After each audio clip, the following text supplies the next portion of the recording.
여러분 지난주에 우리 함께 나눴던 말씀 기억하는지 모르겠어요. 지난주에 우리는 사람은 변할 수 있다에 대해서 나눴습니다. 왼수 같은 내 배우자도 변할 수 있고 속을 썩이는 내 자식도 변할 수 있고 혹은 고집스러운 내 부모도 다 변할 수 있다. 절대 변하지 않을 것 같은 저 같은 목사도 변할 수 있고 교회 안에 장로님, 권사님, 매너 없는 성도, 믿음 없는 성도 다 변할 수 있다. 우리가 나눴습니다. 그런데 그들이 변화될 것을 믿고 확신하고 기다리려면 내가 먼저 변화를 경험해야 합니다. 누구나 다 변할 수 있다는 믿음과 희망을 갖기 위해서는 내가 먼저 변화된 경험이 있어야 남들의 변화를 희망하고 기다릴 수 있는 거예요. 그런데 내가 변화해보지 못한 사람, 자신이 변화돼야 한다는 생각조차 못하는 사람들, 그런 사람들은 보통 이렇게 말하죠. 사람은 절대 변하지 않아. 왜냐하면 스스로가 변화된 적이 없기 때문에 사람을 변화시키시는 하나님의 능력을 믿지 못하곤 합니다. 그래서 우리 이렇게 말하곤 하죠. 나 원래 이런 사람이야. 내 성격 원래 이래. 이런 거 몰랐어? 있는 대로 나를 받아줘. 이렇게 보통 말하곤 하죠. 또 남을 향해서는 이렇게 말합니다. 그럼 그렇지. 절대 안 변해. 혹시 저와 여러분 가운데 이런 고백들이 우리 입에 있다면 우리 이런 고백을 이제 멈춰야 됩니다. 왜냐하면요. 하나님의 꿈이 있는데 하나님의 꿈은 무엇이냐면요. 우리가 하나님의 성품을 닮아 변화되는 것이 하나님의 꿈이에요.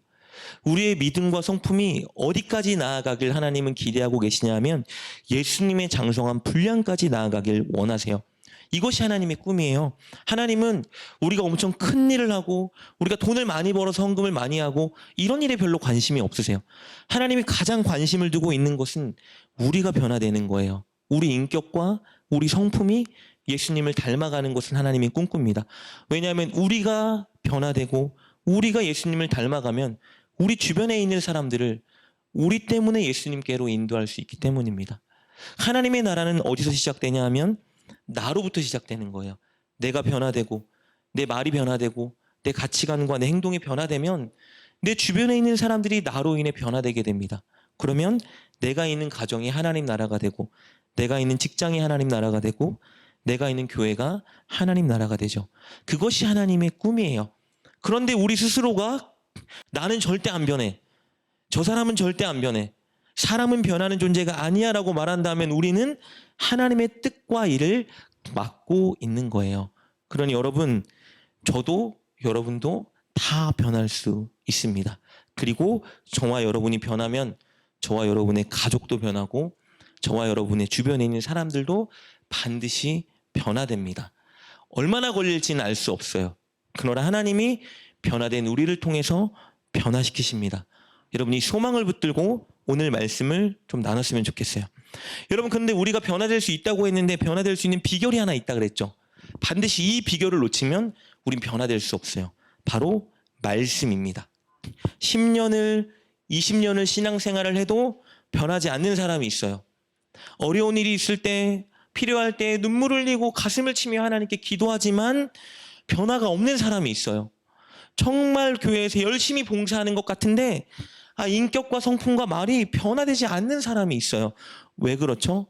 말씀이 없기 때문이에요. 여러분, 말씀의 뿌리를 내지 못하면 사람은 절대 변하지 않습니다.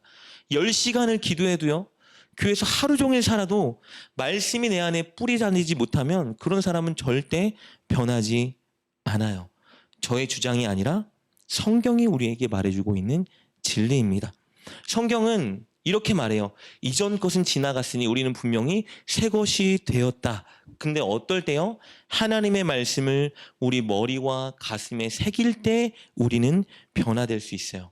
그래서 지난 시간에 여러분에게 도전했죠. 날마다 하나님의 말씀을 읽어야 합니다. 날마다 읽을 말씀을 깊이 묵상하고 생각해야 돼요. 묵상한다는 건요. 이 하나님의 말씀이 나에게 뭘 요구하실까? 이 하나님의 말씀이 내가 뭐를 결단하길 원할까? 어떻게 살길 원할까를 생각하는 거예요. 그리고 셋째, 이 하나님의 말씀을 붙들고 기도하면요. 분명합니다. 하나님은 저와 여러분을 변화시켜 주세요. 여러분, 사도 바울이 전도 여행을 할 때 그의 기억에서 잊혀지지 않는 한 지역이 있었어요. 바로 베레아라는 지역이었습니다. 사도행전 17장 11절 12절 말씀을 보면요. 베레아에 있는 사람들은 데살로니가에 있는 사람들보다 더 너그러워서 간절한 마음으로 말씀을 받고 이것이 그러한가 하여 날마다 성경을 상고함으로 그 중에 믿는 사람이 많고 또 헬라의 귀부인과 남자가 적지 아니하나. 베레아라는 지역, 사도 바울이 복음을 전했어요. 예수님을 믿지 않는 지역이었어요. 그런데 길게 오래 체류하면서 복음을 전한 곳도 아니에요. 그런데 이곳에 놀라운 역사가 일어납니다. 사람들이 막 변화되고요. 예수님을 믿고 예수님의 성품을 닮아가고 예수님의 꿈을 꾸기 시작해요. 비결이 무엇이었을까? 말씀을 받는 그들의 태도였어요. 17장 11절에 이렇게 기록되어 있습니다. 그들은 너그러운 사람들. 여러분 여기서 너그럽다란 말을 원어로 보면요. 편견이 없이 받아들인다라는 의미예요. 바울이 복음을 전하니까 하나님 말씀을 전하니까 그들이 가지고 있던 지식, 그들이 가지고 있던 편견, 그들이 가지고 있는 문화적인 경험 이런 것들을 다 내려놓고 뭐라고 말하나 듣기 시작한 거예요. 그래? 그렇다고? 다른 지역에서 복음을 전하면 안 들어요. 편견이 있기 때문에 자기 생각이 있고 자기 주관이 있으니까 아니 그런 게 어디 있어라고 말하는데 이 사람들은 신기하게 편견을 갖지 않고 하나님 말씀을 듣기 시작했어요. 그리고 어떻게 들었대요? 간절한 마음으로 말씀을 받았다고 하죠. 이 간절한 마음이라는 것도 원어로 보면요. 자발성을 가진 열정이란 뜻이에요. 그러니까 자발적으로 열심으로 말씀을 듣는 거예요. 과연 뭐라고 하나 들어볼까? 거기다 진짜 큰 게 하나 있습니다. 이들이 이렇게 편견을 내려놓고 열심히 말씀을 들었는데 이렇게 말씀을 듣고 나서 그냥 끝난 것이 아니에요. 11절에 뭐라고 말합니까? 날마다 성경을 상고했다라고 말하고 있죠. 상고했다. 조사하고 연구했다는 말이에요. 말씀을 듣고 성경책을 펴고 그에게 성경을 받고 읽은 거예요. 진짜 저 사람이 전한 말씀이 그러한가? 말씀을 보고 읽고 조사하고 묵상하기 시작했습니다. 그랬더니 기적이 일어나는 거예요. 그들이 변화되고 그들이 달라지고 하나님의 복음을 전하고 싶고 예수님을 닮아가고 싶은 능력이 그 지역, 하나님을 전혀 믿지 않던 그 지역에 나타나기 시작했습니다. 여러분 우리도 마찬가지예요. 안 될 거야. 그런 게 어디 있어. 나한테 그런 일이 생기겠어. 이런 편견 없이 설교를 듣고 또 열심으로 뭐라고 말하는지 집중하여 듣고 또 말씀을 듣고 나면 끝나는 게 아니라 성경을 펴서 오늘 예배 시간에 이런 말씀을 들었는데 과연 그러한가? 읽어보고 연구해보고 묵상해보면 여러분 하나님의 말씀이 우리 안에 들어와서 우리를 반드시 변화시킵니다. 여러분 세상에서 제일 복된 사람이 누구일까? 부유하고 잘나가고 인기 있는 사람일까? 시편 1편 2절은 분명히 우리에게 말해줍니다. 복 있는 사람은 하나님의 말씀을 주야로 묵상하는 자로다. 밤이건 낮이건 하나님의 들은 말씀을 기억하고 묵상하고 읊조리는 사람. 왜 복 있는 사람이에요? 변화가 일어나기 때문이에요. 능력이 일어나기 때문입니다. 여러분 돈이 필요하죠. 건강이 필요하고요. 인기도 있으면 좋아요. 이런 게 안 좋다는 말이 절대 아닙니다. 우리 교회도 커지면 더 좋겠죠? 많은 사람들을 막 받아들이고 좋은 일 많이 할 수 있으니까. 여러분 근데 진짜 사람을 변화시키는 능력은 돈에 있지 않고요. 인기에 있지 않아요. 진짜 사람을 옳은 길로 변화시키고 위로하고 평안을 주고 구원으로 인도하는 능력은 하나님의 말씀에 있습니다. 내가 말씀의 사람이 되면 그런 능력이 나한테 발생되기 때문에 뭐라고 말해요? 복 있는 사람은 하나님의 말씀을 주야로 묵상하는 자로다. 왜요? 나만 복 받는 게 아니라 내 주변에 있는 사람들이 나 때문에 변화되는 거예요. 아름답게 위로받고 진리의 말씀을 알아가고 하나님의 성품을 닮아가고 아름답게 살아가는 하나님의 나라가 우리 안에 임하기 때문입니다. 오늘 그래서 여러분에게 또 지난주와 같이 도전하고 싶은 것은 그것이에요. 여러분 꼭 말씀을 읽으시고 꼭 말씀을 묵상하시고 꼭 말씀을 붙들고 기도해 보세요. 반드시 여러분에게 변화가 일어납니다. 여러분 저는 오늘 말씀이 얼마나 강력한 능력이 있는지 여러분과 한 가지 에피소드를 통해 나누고자 합니다. 25리 즉 10km라는 거리에서 일어난 에피소드예요. 때는 예수님이 십자가에 달려 죽으시고 부활하신 날이었습니다. 오늘 본문에 나오는 두 제자, 엠마오라는 지역으로 내려가고 있던 두 제자, 이 사람들은요 완전히 패배자 정신에 붙잡혀 있었어요. 스스로가 생각하기에 나는 실패자, 남들이 보기에도 저것들은 실패자라고 말하는 그 처지에 있던 사람들이었어요. 왜 실패자요? 왜 패배자라고 생각했는지 잠시 과거로 돌아가 그 내용을 살펴보겠습니다. 오늘 누가복음 24장을 나누고 있지만 그 전에 있었던 일을 잠시 나눠보면요. 이 두 제자들이 어떤 사람이었냐? 예수님이 사역을 시작할 때 자신들이 하던 생업을 탁 내려놓고 예수님을 따라다녔던 사람들이에요. 그 3년 동안 예수님과 동거동락했어요. 이때 제자들이 어땠냐면요. 굉장히 의기양양했어요. 그리고 많은 사람들에게 부러움의 대상이었습니다. 왜냐하면 이들이 탁월하거나 이들이 많은 부를 갖거나 명예가 있었기 때문이 아니라 이들이 따라다니는 예수님 때문이었어요. 예수님이 당시에 하나님만 할 수 있어라는 일을 막 하기 시작하는 거예요. 죽은 자를 살리시고 각종 질병을 고치시고 귀신 들린 자를 말 한마디로 고쳐주시고 풍랑이는 바다를 잔잔하게 만드시고 여러분 말 같지 않은 일, 유대인들이 생각할 때 이건 구약시대 때 하나님이 하셨던 일이야 했던 거를 사람이 예수님이 행하시는 거예요. 특별히 그가 전하는 말씀이 얼마나 권위 있고 위로가 되는지 사람들이 몰려 예수님을 따라다니기 시작했죠. 그러니까 예수님께 선택받은 제자들이 얼마나 어깨뽕이 많이 들어갔겠어요. 스스로가 특별한 사람이 된 것 같은 기분이 들었습니다. 왜냐하면 당시에는요. 스승의 권위나 명성이 제자들에게 명예를 가져다 주는 시기였어요. 그래서 내가 어떤 스승을 따르냐가 굉장히 중요한 시기였어요. 이들이 따르던 스승은 예수님. 모든 사람들이 만나고 싶어하고 모든 사람들이 주여 주여 하던 그 예수님이 이들의 스승이었어요. 얼마나 자부심이 많았겠습니까? 그런데 이들에게 한 가지 심각한 문제가 있었어요. 예수님과 3년을 같이 다녔는데 이들은 베레아 사람들이 가진 말씀의 태도를 갖고 있지 않았습니다. 우리 아까 베레아 사람들이 어떤 사람이라 그랬죠? 마음이 너그러운 사람들, 아무 편견 없이 말씀을 듣는 사람들, 그리고 어떤 사람들, 말씀이 그러한가 상고하는 사람들. 근데 이 제자들은요, 예수님을 3년이나 따라들었는데 그런 태도가 없었어요. 마음이 일단 너그럽지 않았어요. 편견을 하나 가지고 있었는데 어떤 편견이냐? 구원은 우리 유대인들에게만 있다. 이방인들에게는 절대 구원이 없다. 저들은 지옥 갈 인간들, 심판받을 인간들, 우리만 택함받은, 나만 택함받을 선민, 나만 구원받을 사람. 그러니까 복음을 전하지 않겠죠. 나만 구원받는데 왜 복음을 전합니까?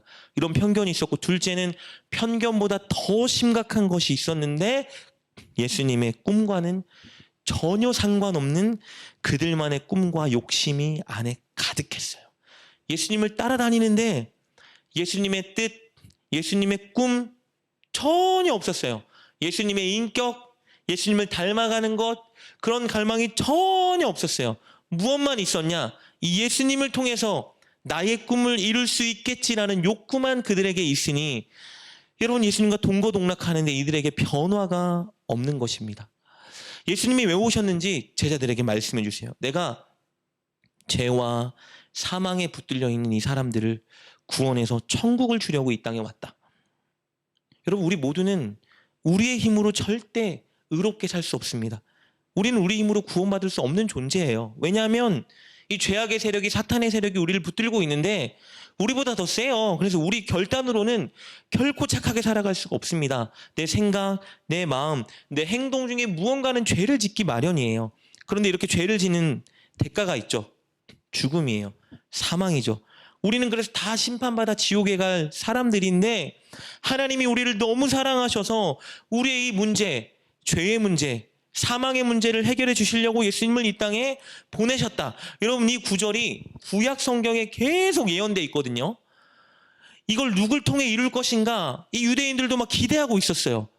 누가 오면 그 메시아, 구원자, 예언된 그 사람이 오면 우리를 해방시켜주고 구원해주겠지라는 마음을 가지고 있었는데 그분이 예수님이에요. 오신 거예요. 그래서 그들에게 내가 너희의 죄를 용서해 주려고 십자가를 질 것이다. 죽을 것이다. 3번을 말했거든요. 제자들이 귓동에도 안 듣는 거예요. 왜요? 그들의 소원과 소망은 예수님이 십자가에 못 박히는 게 아니었기 때문이에요.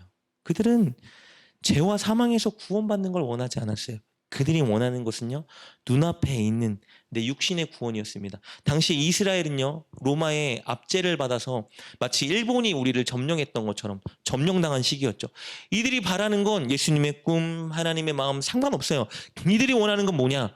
예수님이 능력 있으니까 이 예수님이 앞장서면 우리를 억압하고 있는 이 로마의 세력을 무력으로 무찔릴 수 있을 것이다. 그래서 로마를 무찌르고 우리 이스라엘이라는 나라가 굳건히 서면 예수님이 넘버원, 내가 넘버2가 되겠지라는 마음이 늘 안에 있었습니다. 예수님이 데리고 다니면서 늘 말씀하신 거예요. 내 마음은 아버지의 하나님의 꿈은 모두가 다 구원받는 것이다. 그래서 어떡합니까? 외로운 자, 가난한 자, 소외받는 자들에게 찾아가서 만져주고 안아주고 섬기고 나눠줬는데 제자들은 그런 거에 관심이 없어요. 나는 높아져야 되고 잘 살아야 되고 인기 많아야 되고 군림해야 되고 넘버2가 돼야 된다, 이 마음만 늘 있는 거예요. 그러니까 예수님의 말씀을 들어도 그들의 삶은 변화가 되지 않습니다. 자기의 꿈과 자기의 바램만 가득하니까 하나님의 말씀을 제대로 전달해줘도 하나님의 말씀이 제대로 안 들려가는 거예요. 튕겨내고 내가 듣고 싶은 말씀, 나에게 필요한 말씀, 이거 있으면 내가 능력이 생기겠지 하는 것만 받아들이기 시작했어요. 오늘날로 비유하자면 여러분, 우리가 왜 이 자리에 있죠? 예수님이 우리를 죄와 사망으로부터 구원해 주셨고, 그러니까 우리도 이제 예수님 잘 믿고 예수님의 성품과 능력을 받아서 예수님 안 믿는 사람들 구원받을 수 있도록 인도하라고 이 자리에 있는 거예요. 그 힘을 얻으려고, 그것을 나누려고 우리가 이 자리에 있는 거거든요. 근데 우리가 관심이 없는 거예요, 그런 메시지에. 왜요? 첫째, 사람 안 변해. 전도해봤자 안 돼. 안 변할 거야, 이런 편견. 둘째, 내 안에 있는 나의 욕심과 꿈 때문에 그렇게 살지 못하는 거예요. 그래서 예수님 말씀을 들으면 나를 돌아보게 되고 회개하고 새로운 결단이 일어나고 예수님처럼 살아가야지, 이런 마음이 드는 게 아니라 말씀을 들으면 더 잘 돼야지, 더 벌어야지, 더 복 받아야지, 더 높아져야지, 더 좋은 일 많이 생기겠지, 복 주겠지, 이런 마음만 우리 안에 계속 자리 잡게 되는 겁니다. 제자들이 지금 그런 상황에 놓여 있었어요. 그런데 어떤 일이 발생한 거예요? 예수님이 십자가에 못 박혀 죽으세요. 그러니까 제자들의 꿈이 완전히 산상조각 난 거죠. 이 능력 있는 예수님이 있어야 우리가 로마를 무찌르고 내가 넘버2의 자리에 올라가는데 내 꿈을 이룰 수 있는데 이 예수님이 죽은 거예요. 그러니까 내 꿈이 완전히 깨졌죠. 2인자의 꿈도 사라지고, 우리나라가 독립하는 꿈도 사라지고, 잘 사는 꿈도 사라지고, 오히려 내가 너무 비참하게 된 거예요. 내 스승을 따랐는데 사람들이 다 거봐라, 예수, 그럴 줄 알았다, 예수, 저 죄인, 저 사형수, 능력 없는 자, 자신도 구원 못하는 저 예수를 뭐하러 따라다녀 하니까 하루아침에 의기양양했다가 내 스승이 저렇게 연약하게 죽고 나니까 이들이 스스로가 우리의 꿈은 사라졌다, 우리는 실패했다, 3년이라는 시간을 우리는 버렸다라고 좌절된 상태에 있었던 거예요. 여기 플러스 죄책감. 예수님이 우리를 그렇게 사랑해 주셨는데 예수님이 십자가에 끌려갈 때 다 도망쳤죠. 예수님 부인하고 모른다 하고 나도 끌려갈까 봐, 나도 피해 당할까 봐 예수님을 다 배반했어요. 이 죄책감, 이 좌절과 죄책감이 제자들을 완전히 억누른 상황이 여러분 오늘 우리가 읽은 누가복음 24장의 배경이에요. 이때 두 제자가, 예수님의 그 두 제자가 엠마오라는 마을로 터벅터벅 걸어갑니다. 우리 13절 말씀 이렇게 기록되어 있습니다. 그날에 그들 중 둘이 예루살렘에서 20오리 되는 엠마오라 하는 마을로 가면서, 20오리 대략 10km 정도 되는 거리예요. 예루살렘이라는 지역에서 엠마오라는 지역으로 걸어가고 있었습니다. 6월절이라는 명절 예식을 끝내고 쉬기 위해서, 무교절을 지내기 위해서 숙박하려고 엠마오라는 지역으로 간 거예요. 오늘날로 치면 뭐 여관 이런 곳을 찾아간 거겠죠. 어떻게 걸어가고 있을까요? 여러분 상상해 보세요.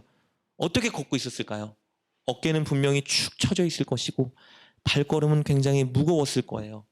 마음은 좌절, 슬픔, 한마디 꺼내기가 참 어려운 상황입니다. 이런 완전히 축 처진 상황에서 두 명이 엠마오로 내려가면서 서로 지금까지 있었던 일에 대해 이야기하기 시작해요. 14절에 이렇게 기록되어 있죠. 이 모든 된 일을 서로 이야기하더라.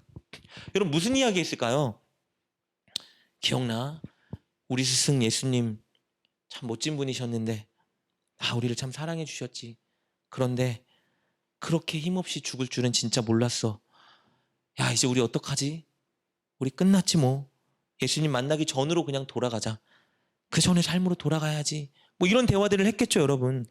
그런데 그때 그렇게 그들의 꿈이 욕심이 깨졌을 때 부활하신 예수님이 부활한 그 당일날 이 두 제자를 찾아오세요. 근데 문제는 이들이 예수님인지 모른다는 사실이죠. 우리 15절 16절에 이렇게 기록되어 있습니다. 그들이 서로 이야기하며 문의할 때 예수께서 가까이 이르러 그들과 동행하시나 그들의 눈이 가려져서 그인 줄 알아보지 못하거늘.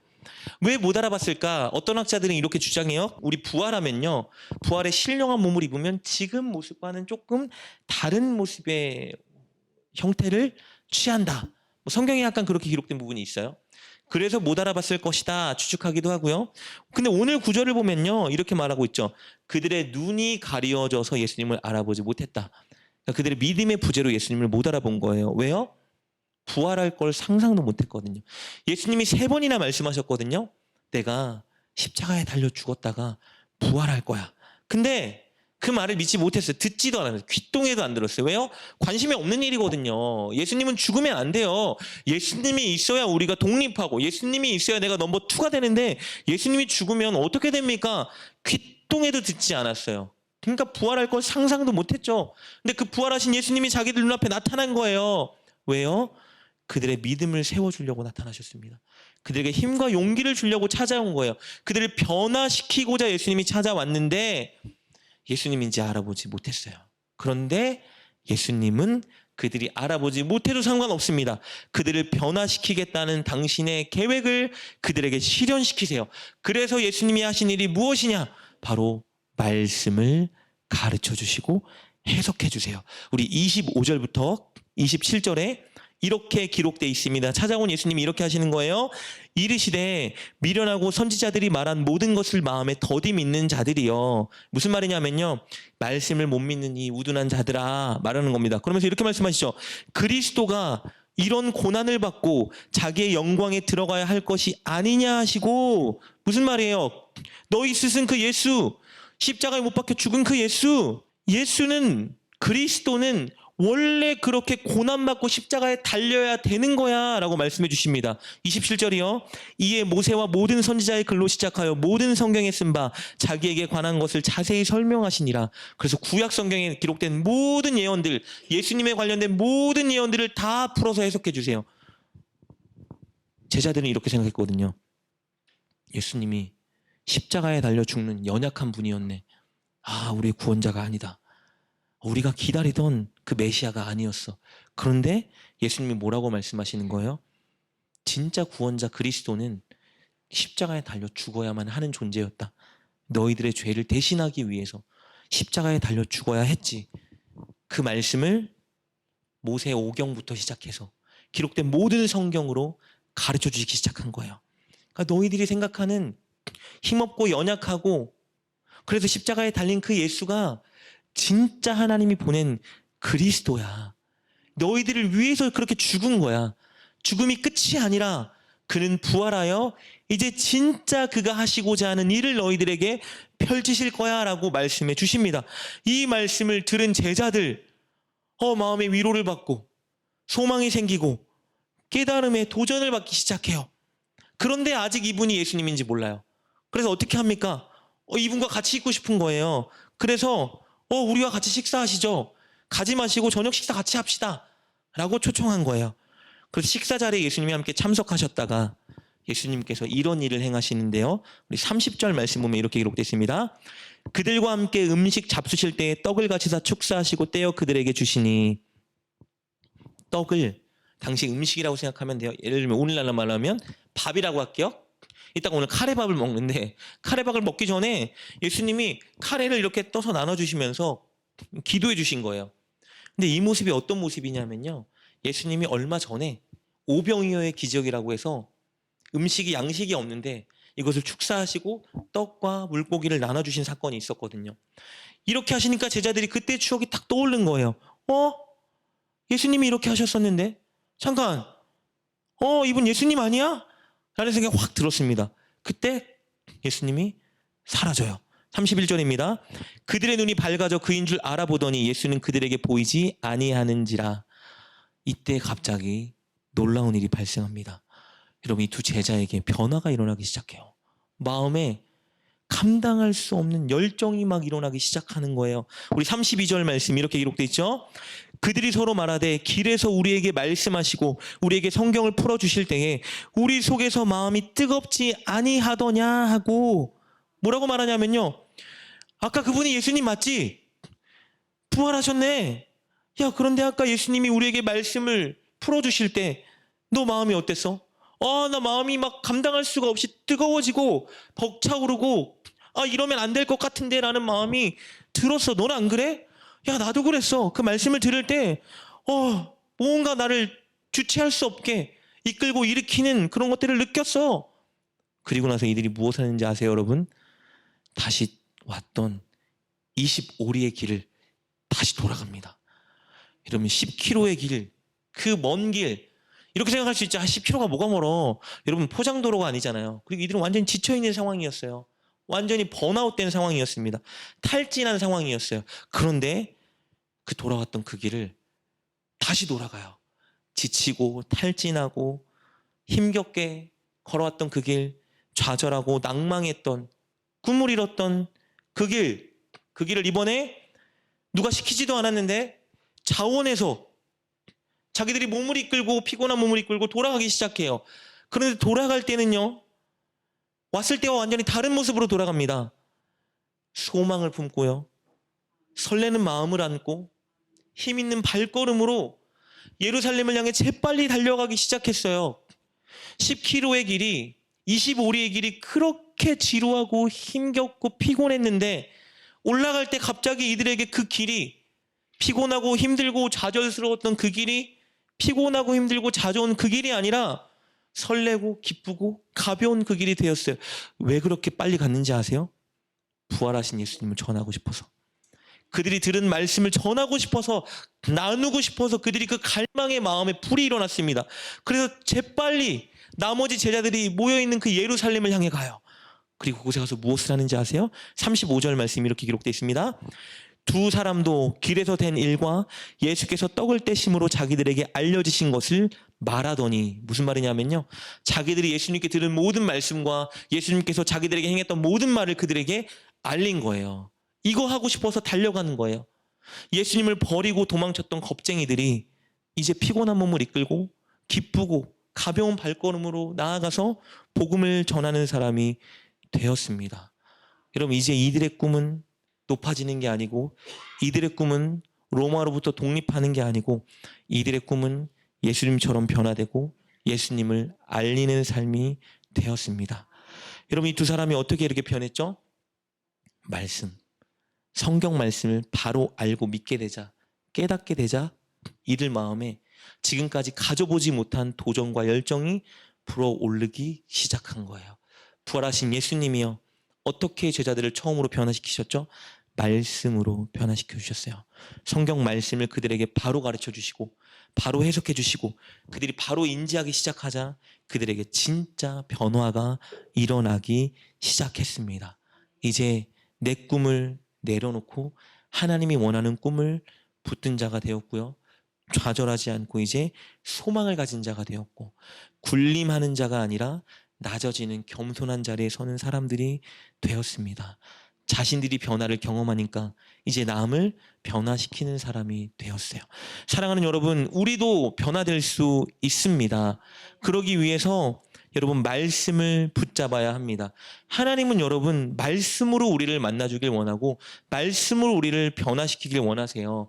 말씀으로 우리를 깨닫게 하시고 말씀으로 우리에게 응답하시고 말씀으로 우리의 가치관을 바꿔주시고 말씀으로 우리 내면을 살펴보게 하시고 말씀으로 우리가 바뀌어갈 수 있는 힘을 우리에게 주십니다. 하나님이 이렇게 말씀을 우리를 변화시킨다면 끝으로 우리 편에서도 해야 되는 한 가지 일이 있습니다. 바로 베레아 사람들이 가졌던 태도를 가져야 돼요. 편견, 내 생각, 되겠어. 이거 믿는다고 변화되겠어. 옛날 일이지. 이런 편견을 내려놓으시고 내 욕심 잠깐 내려놓으시고 하나님이 무엇을 원하시지? 나에게 뭘 바라실까를 생각하면서 말씀을 들을 때 여러분 우리 안에 진짜 변화가 일어납니다. 그리고 그 말씀을 묵상하시고 말씀을 붙들고 기도하실 때 하나님은 정말 우리를 조금씩 바꿔가십니다. 제자들은 편견 때문에 자신들이 가졌던 꿈 때문에 욕심 때문에 말씀을 바로 이해하지 못했어요. 올바른 말씀의 지식과 이해가 없으니까 예수님과 함께 있었음에도 불구하고 그들은 변화되지 못했습니다. 오히려 지쳤어요. 번아웃 됐죠. 여러분 그런데 말씀을 바로 알고 바로 인지하게 되자 이제 지치지 않고 힘들어도 끝까지 소망을 붙들고 주님을 전하는 자가 되었습니다. 여러분 이 자리에 우리가 왜 있을까요? 우리는 이 자리에 우리의 소원을 이루려고 있는 것이 아닙니다. 여러분 이 자리에 우리가 잘 먹고 잘 살기 위해 있는 게 아니에요. 여러분 우리가 이 자리에 있는 이유는요. 하나님의 말씀을 듣기 위해 있는 것입니다. 하나님의 말씀이 내 생각과 내 가치관과 마음을 변화시키도록 이 자리에 있는 거예요. 하나님의 말씀이 내 안에 들어와 뜨겁게 나를 일으키고 그래서 내가 변화되고 내 주변을 변화시키기 위해 우리가 이 자리에 있는 거예요. 우리는 우리의 결단과 우리의 의지로 절대 변화될 수 없습니다. 우리는 아무리 잘나고 아무리 착해도 우리의 의지만으로는 변화될 수 없어요. 하나님의 말씀이 우리를 변화시킬 수 있습니다. 여러분 말씀을 꼭 붙드십시오. 오늘 제자들이 걸어간 그 25리에서 일어난 그 길이 여러분에게 일어날 것입니다. 지금까지 하나님의 꿈이 아닌 여러분의 꿈을 꿨다면 하나님의 뜻에 관심이 없고 그저 이 세상에 잘 먹고 잘 사는 것에 관심이 있었다면 혹은 지치고 고단하고 섬기기 싫었다면 여러분 말씀을 붙드세요. 말씀이 여러분을 일으키고 말씀이 여러분을 이끌고 말씀이 여러분을 변화시키는 것을 느낄 수 있을 것입니다.